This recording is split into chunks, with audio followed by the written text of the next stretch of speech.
अस्सलाम वालेकुम friends welcome to the मैंने चैनल मज उम्मीद मे तुम ٲسِو سٲری ٹھیٖک پٲٹھۍ फ्रेंड्स आज कर बह तोह सۭتۍ शेयर शिमला मर्चवांगन गंडे तो टमाटरन हज रेसिपी चलो बिस्मिल्लाह करित करो अस बनावन यह शुरू ये मे गोडनेथ शिमला मर्चवांगन तो गंड यम जन मे छलित थमित निकरवित थमित बानस मज बे तम टमाटर जूस बनोमुत वन निम बह ये बान अत मज त्रो मे तिल गोगुल तील तो वन तील इन पे त्रो मे अत मज रोन यह कर थोड़ा फ्राई गसन पे गोडनेथ अत मज त्रावन शिमला मर्चवांगन तो गंड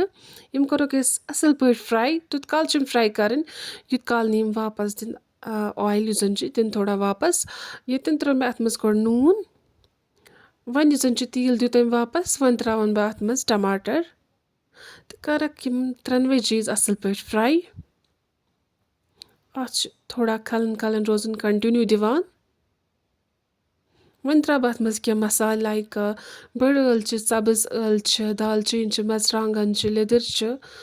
तो बे फेनल पाउडर यम सारी मसाल त्रानो पत सन रेसिपी सो गई तैयार अगर तुम सन अजिच रेसिपी पसंद आयो सन चैनल करो ज़रूर subscribe comment like and share बाकी पन ख्याल थो अल्लाह हाफिज़।